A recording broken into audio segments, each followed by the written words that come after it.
Saya rasa kita dah biasa baca surat khabar yang bertajuk lebih kurang macam inilah, di mana masalah penagihan dadah kerap dikaitkan dengan masalah keruntuhan moral. Contohnya ini adalah Kerajaan Abah tahun 2012 kalau tak silap saya lah. Apabila kita mengatakan tentang pendidikan moral dan akhlak, mereka juga mengatakan tentang masalah penyalahgunaan dadah. Dan sama juga di sini pendapat blog lah pada tahun 2009 dan ini pada tahun 2010 lah if I'm not mistaken. Dan mereka mencadangkanlah untuk memasukkan masalah pengajaran tentang dadah dalam pendidikan moral kerana mereka berpendapat masalah dadah ini adalah disebabkan masalah moral.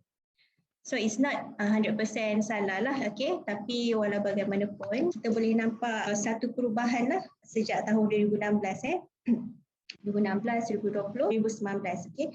Kita boleh nampak satu perubahan di mana penagihan dadah kini lebih dikaitkan dengan satu masalah kesihatan dan penagih dadah juga ditakdirkan sebagai pesakit. And this is actually a very good thing. Kerajaan juga berpendapat ni Kerajaan Abah pada tahun 2019 diputuskan bahawa KKM dan juga Kementerian Dalam Negeri bercadang untuk melaksanakan decriminalisation lah penagih dadah dengan mentakdirkan penagihan dadah sebagai satu penyakit. So, ini adalah satu landmark ataupun satu perkara yang penting lah, satu pencapaian yang penting bagi negara Malaysia especially lah.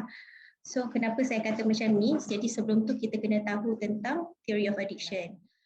Okey, jadi theory of addiction ni kita selalu kaitkan dengan penagihan ni dengan keruntuhan akhlak dan juga masalah moral. Jadi kenapa pada masa dahulu kita kerap kaitkan dengan masalah moral? Kerana disebabkan oleh akibat daripada masalah penagihan dadah itu sendiri. Banyak akibat buruk yang menyebabkan masalah moral. Jadi sebab itu mereka mengaitkan mungkin puncanya juga adalah berpunca daripada masalah moral. Jadi sebab itulah, tapi walau bagaimanapun itu telah berubahlah dalam kebelakangan ni especially. Jadi sebelum ni kalau kita cakap tentang penagih, selalunya orang akan berpendapat bahawa penagih ni dia sukarela menggunakan dadah dan mereka tahu masalah penggunaan dadah tu membawa bahaya tetapi mereka tidak peduli. Okay, and then masalah penagihan itu sendiri adalah satu excuse sahaja, satu alasan untuk mereka mengelak daripada responsibility. So dengan spend time dengan dadah saja, mereka tak perlu spend time dengan family, dengan bekerja macam itulah. Jadi itu adalah satu alasan. Ini pendapat dahululah. Okay.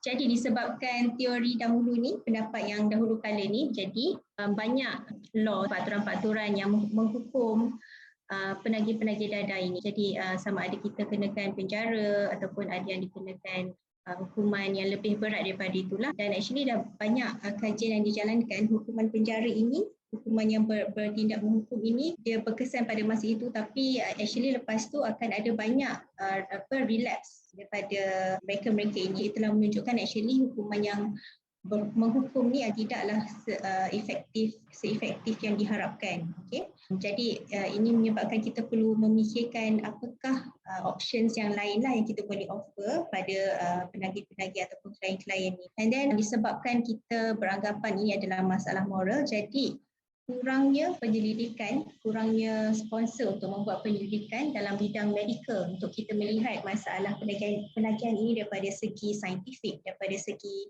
masalah kesihatan dan juga dia punya treatment itulah. Jadi sebab tu dia agak lambat compare dengan contohnya masalah kencing manis, darah tinggi yang banyak penyelidikan dilakukan dalam bidang medikal tersebutlah, sebab mereka dah tahu itu adalah penyakit kronik. Jadi mereka cuba untuk menyembuhkan atau cuba untuk mencari ubat yang paling berkesan. Okay? Tetapi masalah penagihan ni kurangnya penyelidikan. Jadi sampai sekarang pun actually ubat yang dapat kita offer tu tak sebanyak penyakit-penyakit yang lain lah. Okay. Dan ini juga menyebabkan diskriminasi. Okay? Walaupun contohnya penagih tersebut telah pun berhenti daripada mengambil dadah, tapi tanggapan masyarakat sekeliling, okay? And then nak cari kerja pun susah, and then ahli keluarga contohnya lah, ini menyebabkan diskriminasi dan juga mereka kehilangan hak sebagai seorang insan itu sendiri sebab mereka sudah dilabel sebagai seorang penagih. Dan ini juga menyebabkan mereka susah untuk mendapatkan rawatan ataupun rehabilitasi ataupun mungkin assessment lah untuk masalah yang lain-lain lagi. Okey, jadi sekarang kita perlu tanya sekali lagi lah, apakah itu penagihan actually? Kalau sebelum ni kita beranggapan penagihan adalah satu masalah moral, sekarang kita perlu revise balik. So penagihan itu apa actually? Okey, jadi pada 2017 ini American Psychiatry Association, pertubuhan psikiatri Amerika lah. Okey, ini salah satu pertubuhan yang dianggap dominan lah dalam bidang psikiatri, dalam bidang perubatan. Pada 2017, pertubuhan ini telah mengeluarkan kenyataan bahawa penagihan itu adalah satu penyakit otak, penyakit mental yang kompleks. Dan karakteristiknya adalah melibatkan compulsion ni macam keinginan untuk mengambil dadah, kehilangan kontrol kawalan untuk mengambil dadah itu sampai menyebabkan perkara ini menguasai kehidupan mereka. Dan mereka berterusan mengambil walaupun mereka tahu tentang kesan negatif pengambilan dadah. Okey. Jadi ada satu jurnal lah pada 2011 ini lebih lama lagi daripada itu. Jurnal ini juga mengatakan bahawa penagihan ini adalah satu penyakit otak ataupun penyakit mental lah, brain disorder, yang melibatkan banyak elemen lah, banyak mekanisme yang menyebabkan perubahan di dalam otak, dan perubahan ini akan berkekalan lah untuk tempoh masa yang lama walaupun selepas seseorang itu berhenti mengambil dadah. Jadi sebab tu kita boleh cakap penagihan ini adalah satu penyakit.